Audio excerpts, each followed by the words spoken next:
মাইসোর থেকে উটি দক্ষিণ ভারতের রোড ট্রিপগুলোর মধ্যে একটি অন্যতম সেরা যাত্রাপথ।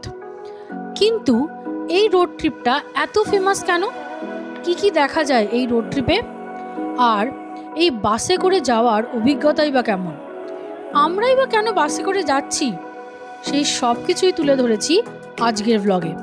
তাহলে চলো শুরু করি। শুভ ভোরবেলা, ভোর 5:30 বাজছে আর আমরা আমাদের মাইসোরের হোটেল থেকে চেক আউট করে বেরোচ্ছি। আমরা যাচ্ছি এখন মাইসোর বাস স্ট্যান্ডে, কারণ মাইসোর থেকে উটি যাওয়ার বাস আমরা ধরবো ওখান থেকেই। এই যে আমাদের অটো চলে এসেছে আর পিছনে ফেলে এলাম হোটেলকে। চলো এবার এগোনো যাক।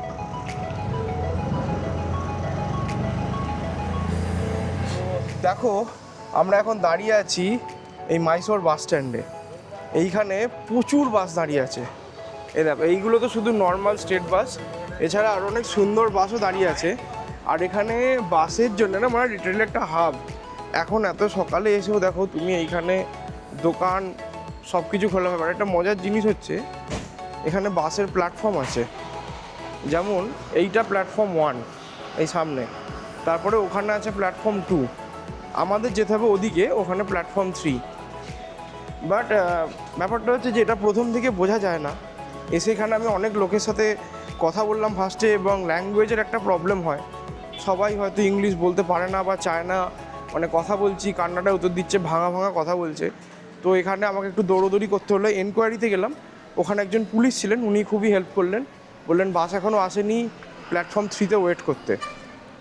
তো এই সামনে এই মানে ঢুকে বাঁ দিকে ঘুরে এইখানে হচ্ছে প্ল্যাটফর্ম 3, লেখাও আছে।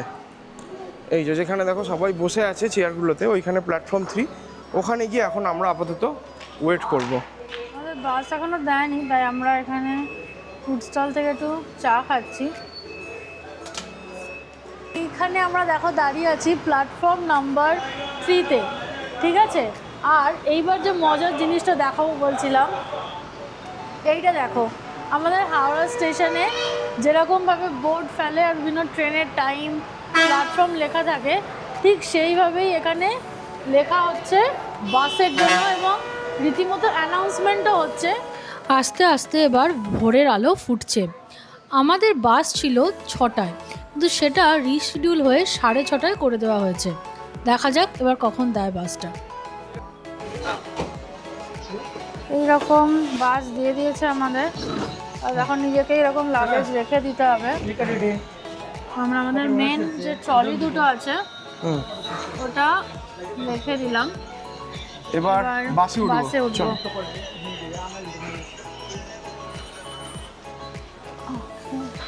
এই হচ্ছে রাজাহামসা এক্সিকিউটিভ বাস।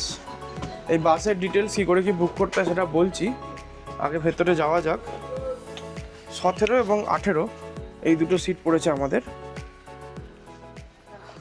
আমরা এগিয়ে চললাম মাইসোর বাস স্ট্যান্ড ছেড়ে।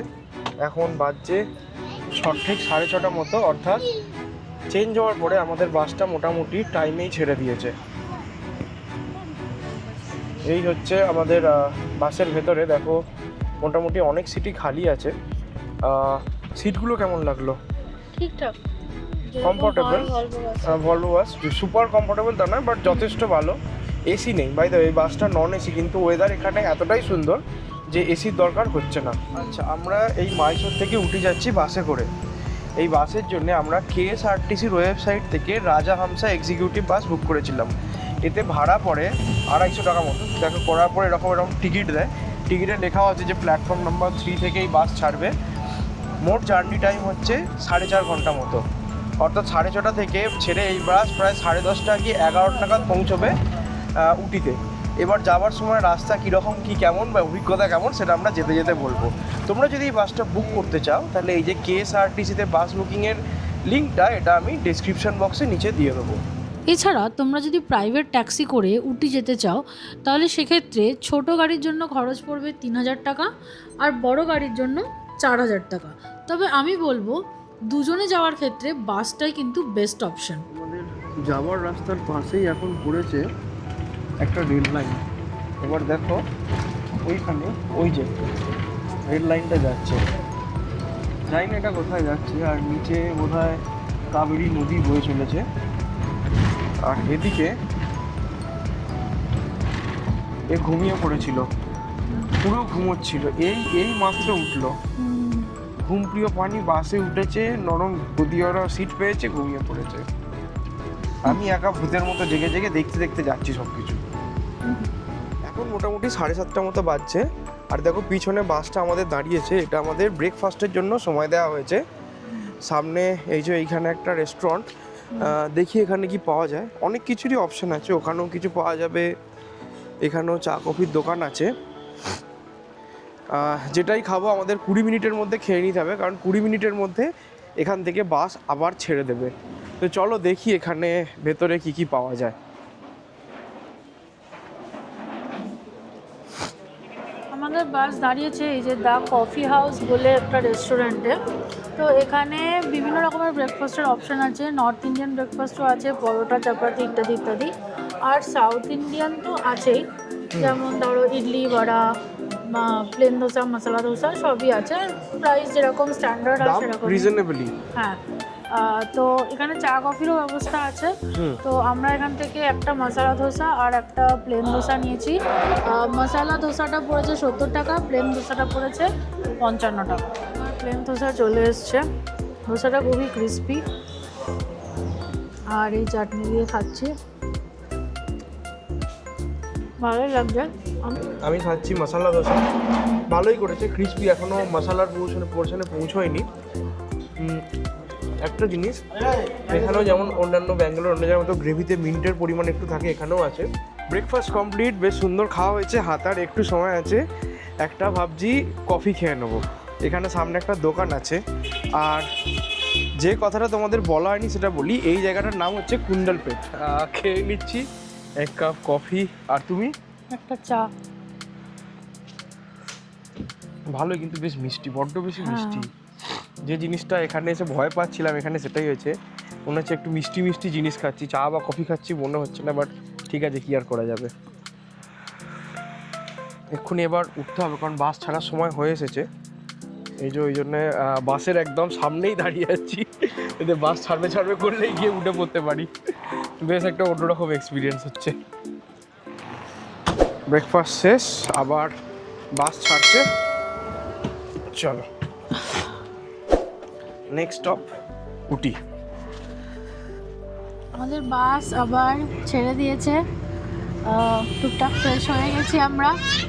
এবার দেখি আবার যেতে কতক্ষণ সময় লাগে, অ্যাটলিস্ট আরও 2 ঘন্টা তো লাগবে বলেই মনে হচ্ছে, কি তার বেশি হবে। পাহাড় এখনো স্টার্ট হয়নি, সমতলের ওপর দিয়ে যাচ্ছি আমরা। আর চারপাশের দৃশ্য যে খুব দেখার মতো কিছু তার নয়। হ্যাঁ, আমি দেখাচ্ছি, দেখো যে নর্মাল হাইওয়ে, একটা সাউথ ইন্ডিয়ান হাইওয়ে হলে যেরকম হবে, তার আশপাশটা যেরকম তুমি দেখা এক্সপেক্ট করবে সেরকম। শুনেছি তো যে এই রুটটায় যাওয়ার সময় নাকি একটা জঙ্গল পড়ে, যখন জঙ্গলটা আসবে তখন আবার তোমাদের দেখাবো। বাসে করে যেতে যেতে আমরা বেশ অনেকটা এগিয়ে এসেছি, আর এর সামনেই থাকবে বান্দিপুর টাইগার রিজার্ভ। আর এখন কিন্তু বাঁদিকের দৃশ্যটা সুন্দর হয়েছে, দেখো পাহাড়ের দেখা পাওয়া যাচ্ছে, পাহাড় অনেক কাছাকাছিও চলে এসেছে। আশেপাশে দেখলাম একটা সাইনবোর্ড দেখতে এলাম, যাতে লেখা ছিল Bandipur tiger reserve. Bandipur tiger রিজার্ভের গাড়িও দেখতে পেয়েছি। তো আশা করছি কিছুক্ষণের মধ্যেই হয়তো আমরা এবার বান্দিপুরের জঙ্গলে প্রবেশ করব। চারপাশে এরকম জঙ্গল শুরু হয়ে গেছে, কারণ আমরা ঢুকে পড়েছি বান্দিপুর টাইগার রিজার্ভের মধ্যে। অবভিয়াসলি এটা বান্দিপুর টাইগার রিজার্ভের কোর এরিয়া নয়, এটা আউটার এরিয়া, বাফার জোন বলতে পারো, বাফার জোন। তাই জন্য এখান দিয়ে বাস যাচ্ছে। কিন্তু এখানে যে এইখানটা যে জঙ্গল, সেটা তুমি চারপাশটা দেখলেই বুঝতে পারবে। দেখো বাস ঢুকে পড়লো বান্দিপুরা রিজার্ভ ফরেস্টের মধ্যে। হাতিও দেখতে পাবো ভাবতে পারিনি এরকম যেতে যেতে। চলে যাচ্ছে, সরি, বুঝতে পেরেছো? ঠিক এখন অব্দি কটা অ্যানিমাল স্পট করলে? এখনো অবধি মানে বেশ কিছু হরিণ দেখতে পেয়েছি, হাতি দেখতে পেয়েছি, দুবার? বেশ বেশ, হ্যাঁ দুবারেরও বেশি। হাতি হ্যাঁ। দুবার, হরিণ তো বেশ কয়েকবার। হ্যাঁ। ক্যাপচার করতে পারিনি, তাই বাইরে চোখ রাখছি যদি কিছু আরো দেখতে পাই, হ্যাঁ। যদি ক্যাপচার করতে পারি। কারণ সত্যি কথা বললে যেতে দারুণ লাগছে বাসে করে, হ্যাঁ। কিন্তু বাসের মধ্যেই ক্যাপচার করা একটু মুশকিল। এই যে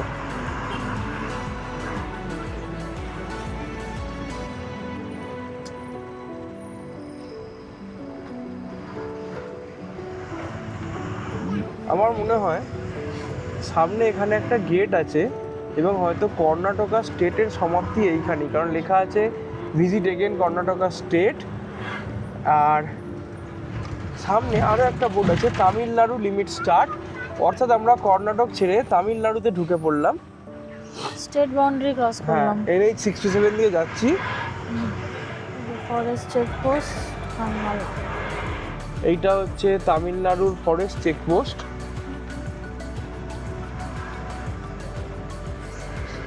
এখন তামিলনাড়ুর বুকে এই জঙ্গলের যে পোর্শনটা আছে সেটা দিয়ে আমরা যাচ্ছি।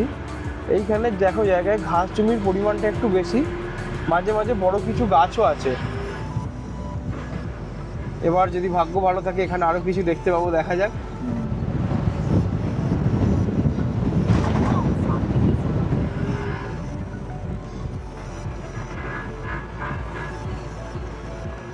বসে আছে কি সুন্দর।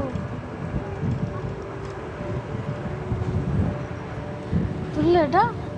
এক ঝাঁক হরিণ বসেছিল এইখানে, এক ঝাঁক হরিণ, হরিণী সব।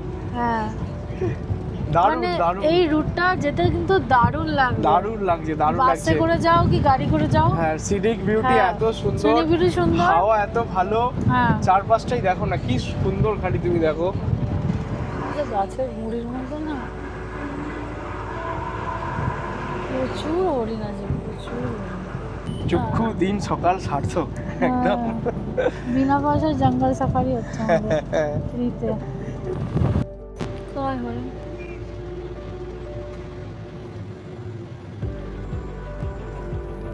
ভাই তোর এরকম রাস্তায় বাসের ধারে দাঁড়িয়েছিস, তোদের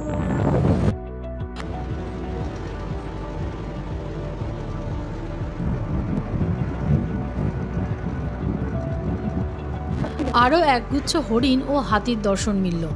আর হ্যাঁ, তামিলনাড়ুর দিকে সাইটিংই কিন্তু বেশি হলো। এবার আমরা এই রিজার্ভ ফরেস্ট ছেড়ে বেরিয়ে যাচ্ছি, লোকালয় শুরু হচ্ছে। ওইটা যেখানে শেষ হয়েছে তারপর থেকে শুরু হয়েছে কফির বাগান। ওই দেখো পিছনে যে সবুজ মতো গাছগুলো দেখতে পাচ্ছ, ওগুলো সব কফির গাছ।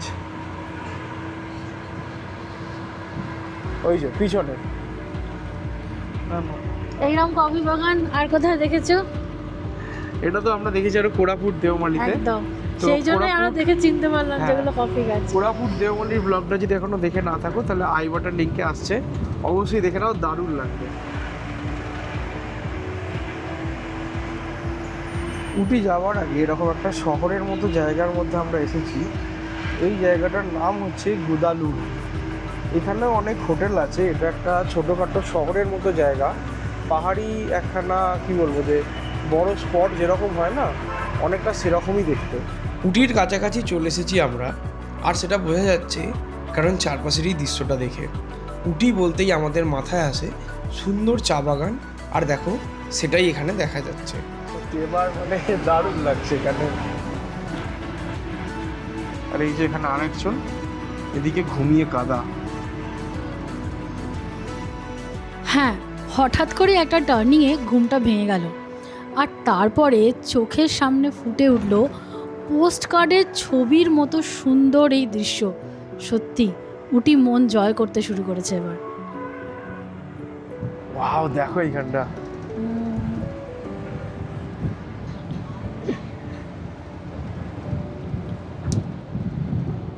কি অসাধারণ দেখতে লাগছে এইখানটা। ওয়াও,